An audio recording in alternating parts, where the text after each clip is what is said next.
The Man in the Woods by Shirley Jackson. Wearily, moving his feet because he had nothing else to do, Christopher went down the road, hating the trees that moved slowly against his progress, hating the dust beneath his feet, hating the sky, hating this road, all roads, everywhere. He had been walking since morning, and all the day before that, and the day before that, and the days before that, back into the numberless line of walking days that dissolved, seemingly years ago, into the place that he had left once before he started walking. This morning he had been walking past fields, and now he was walking past trees that mounted heavily to the road and leaned across, bending their great old bodies toward him. Christopher had come into the forest at a crossroads, turning into the forest road as though he had a choice, looking back once to see the other road, the one he had not chosen, going peacefully through fields, in and out of towns, perhaps even coming to an end somewhere beyond Christopher's sight. The cat had joined him shortly after he entered the forest, emerging from between the trees in a quick, shadowy movement that surprised Christopher at first, and then, oddly, comforted him. And the cat had stayed beside him, moving closer to Christopher as the trees pressed insistently closer to them both, trotting along in the casual acceptance of human company that cats exhibit when they are frightened. Christopher, when he had stopped once to rest, sitting on a large stone at the edge of the road, had rubbed the cat's ears and pulled the cat's tail affectionately, and had said, "Where are we going, fellow? Any ideas?" And the cat had closed his eyes meaningfully and opened them again. "Haven't seen a house since we came into these trees," Christopher remarked once, later, to the cat, squinting up at the sky. He had added, "Gonna be dark before long." He glanced apprehensively at the trees, so close to him, irritated by the sound of his own voice in the silence, as though the trees were listening to him and, listening, had nodded solemnly to one another. "Don't worry," Christopher said to the cat. "Road's got to go somewhere." It was not much later, an hour before dark probably, that Christopher and the cat paused, surprised, at a turn in the road because a house was ahead. A neat stone fence ran down to the road. Smoke came naturally from the chimneys. The doors and windows were not nailed shut, nor were the steps broken or the hinges sagging. It was a comfortable-looking, settled old house, made of stone like its fence, easily found in the pathless forest because it lay correctly, compactly, at the end of the road, which was not a road at all, of course, but merely a way to the house. Christopher thought briefly of the other way, long before, that he had not followed, and then moved forward, the cat at his heels, to the front door of the house. The sound of the river came from among the trees that pressed closely against the sides of the house. The river knew a way out of the forest because it moved along sweetly, clearly, over clean stones and, unafraid, along the dark trees. Christopher approached the house as he would any house, farmhouse, suburban home, or city apartment, and knocked politely and with pleasure on the warm front door. "Come in, then," a woman said as she opened it, and Christopher stepped inside, followed closely by the cat. The woman stood back and looked for a minute at Christopher, her eyes searching and wide. He looked back at her and saw that she was young, not so young as he would have liked, but too young, seemingly, to be living in the heart of a forest. "I've been here for a long time, though," she said, as though she had read his thoughts. Out of this dark hallway, he thought, she might look older.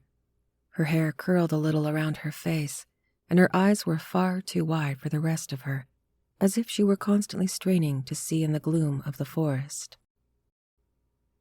She wore a long green dress that was gathered at her waist by a belt made of what he subsequently saw was grass woven into a rope.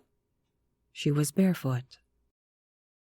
While he stood uneasily just inside the door, looking at her as she looked at him, the cat went around the hall, stopping curiously at the corners and before closed doors, glancing up once into the unlighted heights of the stairway that rose from the far end of the hall.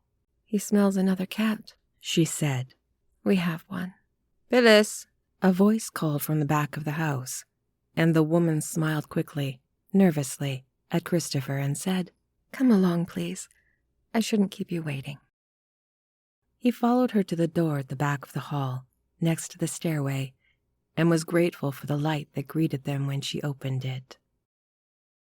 It led directly into a great warm kitchen, glowing with an open fire on its hearth, and well lit against the late afternoon dimness of the forest by 3 kerosene lamps set on table and shelves. A second woman stood by the stove watching the pots that steamed and smelled maddeningly of onions and herbs. Christopher closed his eyes, like the cat, against the unbelievable beauty of warmth, light, and the smell of onions. "Well," the woman at the stove said with finality, turning to look at Christopher. She studied him carefully, as the other woman had done, and then turned her eyes to a bare whitewashed area, high on the kitchen wall, where lines and crosses indicated a rough measuring system. "Another day," she said. "What's your name?" the first woman asked Christopher, and he said, "Christopher," without effort. And then, "What's yours?" "Phyllis," the young woman said. "What's your cat's name?" "I don't know," Christopher said. He smiled a little. "It's not even my cat," he went on, his voice gathering strength from the smell of the onions. "He just followed me here." "We'll have to name him something," Phyllis said. When she spoke, she looked away from Christopher, turning her overlarge eyes on him again only when she had stopped speaking. "Our cat's name is Grimalkin." "Grimalkin," Christopher said. "Her name," Phyllis said, gesturing toward the cook with her head. "Her name's Aunt Sissy." "Circe," the older woman said doggedly to the stove. "Circe I was born, and Circe I will have for my name till I die." Although she seemed, from the way she stood and the way she kept her voice to a single note, to be much older than Phyllis, actually, when Christopher saw her face clearly in the light of the lamps, she was as vigorous and clear-eyed as Phyllis, and the strength in her arms when she lifted the great iron pot easily off the stove and carried it to the stone table in the center of the kitchen surprised Christopher. The cat, who had followed Christopher and Phyllis into the kitchen, leaped noiselessly onto the bench beside the table, and then onto the table. Phyllis looked warily at Christopher for a minute before she pushed the cat gently to drive him off the table. "We'll have to find a name for your cat," she said apologetically as the cat leaped down without taking offense. "Kitty," said Christopher helplessly. I guess I always call cats Kitty." Phyllis shook her head. She was about to speak when Aunt Sissy stopped her with a glance. Phyllis moved quickly to an iron chest in the corner of the kitchen, from which she took a cloth to spread on the table, and set heavy stone plates and mugs, which she set on the table in 4 places. Christopher sat down on the bench with his back to the table to indicate clearly that he had no intention of presuming that he was sitting at the table, but was only on the bench because he was tired, that he would not swing around to the table until invited warmly and specifically to do so. "Are we almost ready then?" Aunt Sissy said. She swept her eyes across the table, adjusted a fork, and stood back, her glance never for a minute resting on Christopher. Then she moved over to the wall beside the door, where she stood, quiet and erect, and Phyllis went to stand beside her. Christopher, turning his head to look at them, had to turn again as footsteps approached from the hall, and, after a minute's interminable pause, the door opened. The 2 women stayed respectfully by the far wall, and Christopher stood up without knowing why, except that it was his host who was entering. This was a man toward the end of middle age. Although he held his shoulders stiffly back, they looked as if they would sag without constant effort. His face was lined and tired, and his mouth, like his shoulders, appeared to be falling downward into resignation. He was dressed, as the women were, in a long green robe tied at the waist, and he, too, was barefoot. As he stood in the doorway, with the darkness of the hall behind him, his white head shone softly, and his eyes, bright and curious, regarded Christopher for a long minute before they turned, as the older woman's had done, to the crude measuring system on the upper wall. "We are honored to have you here," he said at last to Christopher. His voice was resonant, like the sound of the wind in the trees. Without speaking again, he took his seat at the head of the stone table and gestured to Christopher to take the place on his right. Phyllis came away from her post by the door and slipped into place across from Christopher, and Aunt Sissy served them all from an iron pot before taking her own place at the foot of the table. Christopher stared down at the plate before him, and the rich smell of onions and meat met him, so that he closed his eyes again for a minute before starting to eat. When he lifted his head, he could see, over Phyllis's head, the dark window, the trees pressed so close against it that their branches were bent against the glass, a tangled crowd of leaves and branches looking in. "What will we call you?" the old man asked Christopher at last. "I'm Christopher," Christopher said, looking only at his plate or up at the window. "And you have come far?" the old man said. "Very far." Christopher smiled. "I suppose it seems farther than it really is," he explained. "I am named Oaks," the old man said. Christopher gathered himself together with an effort. Ever since entering this strange house, he had been bewildered, as though drunk from the endless trees he had come through, and uneasy at coming from darkness and the watching forest into a house where he sat down without introductions at his host's table. Swallowing, Christopher turned to look at Mr. Oaks and said, "It's very kind of you to take me in. If you hadn't, I guess I'd have been wandering around in those woods all night." Mr. Oaks bowed his head slightly at Christopher. "I guess I was a little frightened," Christopher said with a small, embarrassed laugh. "All those trees." "Indeed, yes," Mr. Oaks said placidly. "All those trees." Christopher wondered if he had shown his gratitude adequately. He wanted very much to say something further, something that might lead to an explicit definition of his privileges. Whether he was to stay the night, for instance, or whether he must go out again into the woods in the darkness. Whether, if he did stay the night, he might have in the morning another such meal as this dinner. When Aunt Sissy filled his plate again a second time, Christopher smiled up at her. "This is certainly wonderful," he said to her. "Don't know when I've had a meal I've enjoyed this much." Aunt Sissy bowed her head to him as Mr. Oaks had before. "The food comes from the woods, of course," Mr. Oaks said.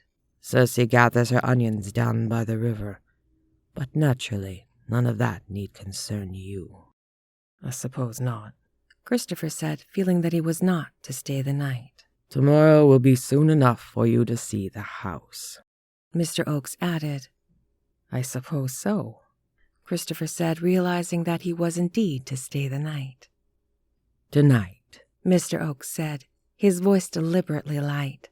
"Tonight, I should like to hear about you and what things you have seen on your journey and what takes place in the world you have left." Christopher smiled, knowing that he could stay the night and could not, in charity, be dismissed before the morning. He felt relaxed. Aunt Sissy's good dinner had pleased him, and he was ready enough to talk with his host. "I don't really know quite how I got here," he said. I just took the road into the woods. You would have to go through the woods to get here, his host agreed soberly. Before that, Christopher went on, I passed a lot of farmhouses and a little town. Do you know the name of it? I asked a woman there for a meal, and she turned me away. He laughed now at the memory, with Aunt Sissy's good dinner finished. And before that, he said, I was studying. You are a scholar, the old man said. Naturally. I don't know why. Christopher turned at last to Mr. Oakes and spoke frankly. I don't know why, he repeated. One day I was there, in college, like everyone else, and the next day I just left, without any reason except that I did. He glanced from Mr. Oakes to Phyllis to Aunt Sissy. They were all looking at him with blank expectation. He stopped and said lamely, And I guess that's all that happened before I came here. He brought a cat with him, Phyllis said softly, her eyes down. A cat? Mr. Oakes looked politely around the kitchen, saw Christopher's cat curled up under the stove, and nodded. One brought a dog, he said to Aunt Sissy. Do you remember the dog? Aunt Sissy nodded, her face unchanging. There was a sound at the door, and Phyllis said without moving, That is our Grimalkin coming for his supper. Aunt Sissy rose, went over to the outer door, and opened it. A cat, tiger-striped where Christopher's cat was black, but about the same size, trotted casually into the kitchen, without a glance for Aunt Sissy, went directly to the stove, and then saw Christopher's cat. Christopher's cat lifted his head lazily, widened his eyes, and stared at Grimalkin. I think they're going to fight, Christopher said nervously, half rising from his seat. Perhaps I'd better. But he was too late. Grimalkin lifted his voice in a deadly wail, and Christopher's cat spat without stirring from his comfortable bed under the stove. Then Grimalkin moved incautiously and was caught off guard by Christopher's cat. Spitting and screaming, they clung to each other briefly, and then Grimalkin ran crying out the door that Aunt Sissy had opened for him. Mr. Oakes sighed. What is your cat's name? He inquired. I'm terribly sorry, Christopher said, with a fleeting fear that the irrational cat might have deprived them both of a bed. Shall I go and find Grimalkin outside? Mr. Oakes laughed. He was fairly beaten, he said, and has no right to come back. Now, Phyllis said softly, now we can call your cat Grimalkin. Now we have a name, Grimalkin, and no cat, so we can give the name to your cat. Christopher slept that night in a stone room at the top of the house, a room reached by a dark staircase leading from the hall. Mr. Oakes carried a candle to the room for him, and Christopher's cat, now named Grimalkin, left the warm stove to follow Christopher. The room was small and neat, and the bed was a stone bench, which Christopher, investigating after his host had gone, discovered to his amazement was mattressed with leaves and had for blankets heavy furs that looked like bearskins. This is quite a forest, Christopher said to the cat, rubbing a corner of the bearskin between his hands. And quite a family. Against the window of Christopher's room, as against all the windows of the house, was a wall of trees crushing themselves hard against the glass. I wonder if that's why they made this house out of stone, Christopher asked the cat. So the trees wouldn't push it down? All night long, the sound and feeling of trees crowding against the house came into Christopher's dreams, and he turned gratefully in his sleep to the cat purring beside him in the great fur coverings. In the morning, Christopher came down into the kitchen, where Phyllis and Aunt Sissy, in their green robes, were moving about the stove. His cat, who had followed him all the way down the stairs, moved immediately ahead of him in the kitchen to sit under the stove and watch Aunt Sissy expectantly. When Phyllis had set the stone table and Aunt Sissy had laid out the food, they both moved over to the doorway as they had the night before, waiting for Mr. Oakes to come in. When he came, he nodded to Christopher, and they sat, as before, Aunt Sissy serving them all. Mr. Oakes did not speak this morning, and when the meal was over, he rose, gesturing to Christopher to follow him. They went out into the hall, with its silent closed doors, and Mr. Oakes paused. "You have seen only part of the house, of course," he said. "Our handmaids keep to the kitchen unless called to this hall." "Where do they sleep?" Christopher asked. "In the kitchen?" He was immediately embarrassed by his own question, and smiled awkwardly at Mr. Oakes to say that he did not deserve an answer. But Mr. Oakes shook his head in amusement and put his hand on Christopher's shoulder. "On the kitchen floor," he said, and then turned his head away, but Christopher could see that he was laughing. "Circe," he said, "sleeps near the door from the hall." Christopher felt his face growing red, and glad for the darkness of the hall, said quickly, "It's a very old house, isn't it?" "Very old," Mr. Oakes said, as though surprised by the question. "A house was found to be vital, of course." "Oh, of course," Christopher said agreeably. "In here," Mr. Oakes said, opening one of the two great doors on either side of the entrance. "In here are the records kept." Christopher followed him in, and Mr. Oakes went to a candle that stood in its own wax on the stone table and lit it with a flint that lay beside it. He then raised the candle high, and Christopher saw the walls were covered with stones, piled up to make loose, irregular shelves. On some of the shelves great leather-covered books stood, and on other shelves lay stone tablets and rolls of parchment. "They are of great value," Mr. Oakes said sadly. "I have never known how to use them, of course." He walked slowly over and touched one huge volume, and then turned to show Christopher his finger covered with dust. "It is my sorrow," he said, "that I cannot use these things of great value." Christopher, frightened by the books, drew back into the doorway. "At one time," Mr. Oakes said, shaking his head, "there were many more. Many, many more. I have heard that at one time this room was made large enough to hold the records. I have never known how they came to be destroyed." Still carrying the candle, he led Christopher out of the room and shut the big door behind them. Across the hall, another door faced them. As Mr. Oakes led the way with the candle, Christopher saw that it was another bedroom, larger than the one in which he had slept, but with trees pressed as close against it. "This, of course," Mr. Oakes said, "is where I have been sleeping to guard the records."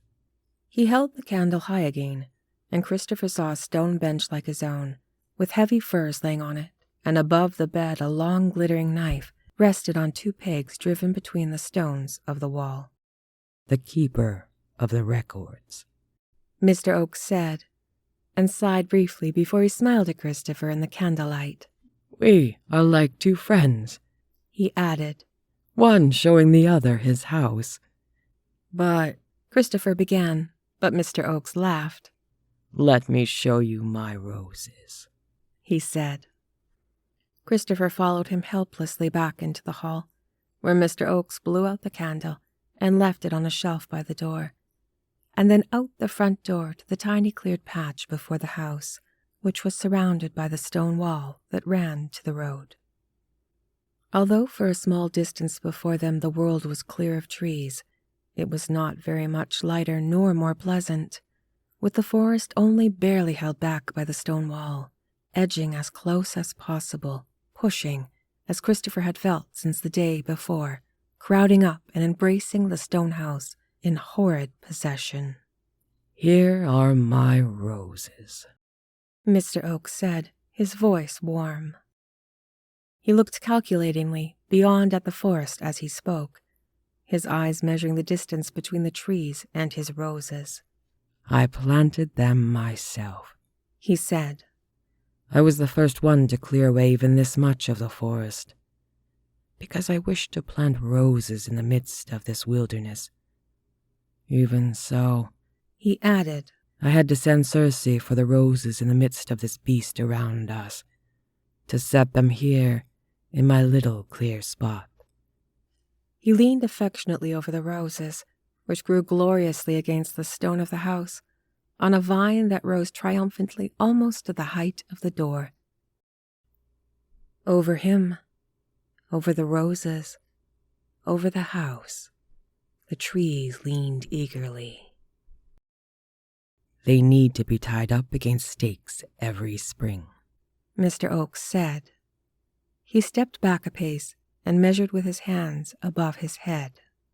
"A stake, a small tree stripped of its branches will do, and Circe will get it and sharpen it, and the rose vine tied to it as it leans against the house."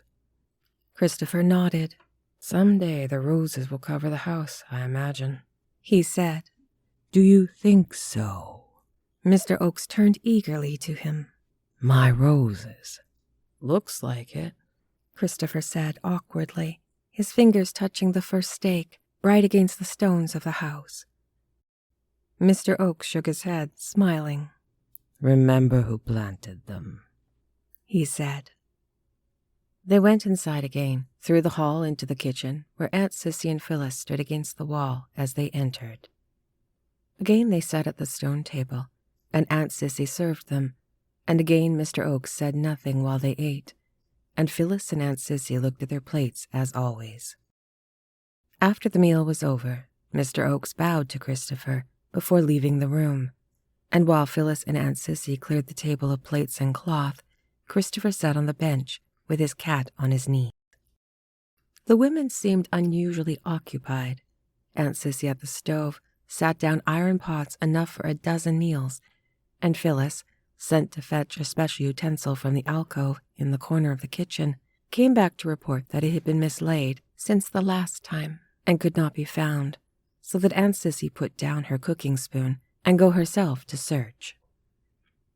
Phyllis set a great pastry shell on the stone table, and she and Aunt Sissy filled it slowly and lovingly with spoonfuls from one or another pot on the stove, stopping to taste and estimate, questioning each other with their eyes. "What are you making?" asked Christopher finally. "A feast," Phyllis said, glancing at him quickly and then away. Christopher's cat watched, purring, until Aunt Sissy disappeared into the kitchen alcove again and came back carrying a trussed carcass of what seemed to Christopher to be a wild pig. She and Phyllis set this on the spit before the great fireplace, and Phyllis sat beside it to turn the spit. Then Christopher's cat leapt down and ran over to the fireplace to sit beside Phyllis and taste the drops of fat that fell on the great hearth as the spit was turned. "Who's coming to your feast?" Christopher asked, amused. Phyllis looked around at him, and Aunt Sissy half turned from the stove. There was a silence in the kitchen, a silence of no movement and almost no breath, and then, before anyone could speak, the door opened and Mr. Oakes came in. He was carrying the knife from his bedroom, and he held it out for Christopher to see in a shrug of resignation. When Mr. Oakes seated himself at the table, Aunt Sissy disappeared again into the alcove and brought back a grindstone, which she set before Mr. Oakes. Deliberately, with the slow caution of a pleasant action lovingly done, Mr. Oakes set about sharpening the knife. He had the bright blade against the moving stone, turning the edge little by little with infinite delicacy. "You say you've come far," he said over the sound of the knife, and for a minute his eyes left the grindstone to rest on Christopher. "Quite a ways," Christopher said, watching the grindstone. "I don't know how far exactly." "And you are a scholar?" "Yes," Christopher said. "A student." Mr. Oakes looked up from the knife again to the estimate mark on the wall. "Christopher," he said softly, as though estimating the name. When the knife was razor sharp, he held it up to the light from the fire, studying the blade. Then he looked at Christopher and shook his head humorously. "As sharp as any weapon can be," he said. Aunt Sissy spoke, unsolicited for the first time. "Sun's down," she said. Mr. Oakes nodded. He looked at Phyllis for a moment, and then at Aunt Sissy.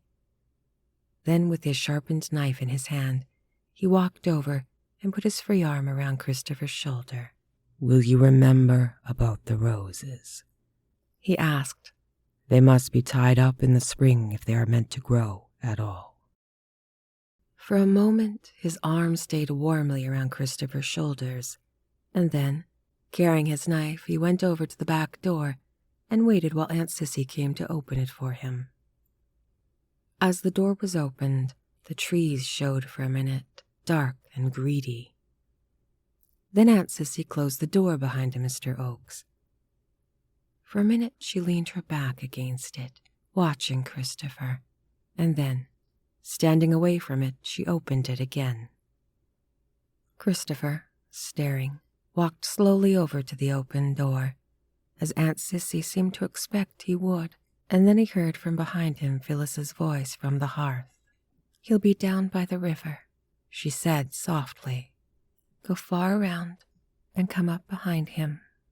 The door was solidly shut behind Christopher, and he leaned against it, looking with frightened eyes at the trees that reached for him on the other side. Then he pressed his back in terror against the door. He heard the voice calling from the direction of the river, so clear and ringing through the trees that he hardly knew it was Mr. Oakes. "Who is he dares enter these my woods?" The end.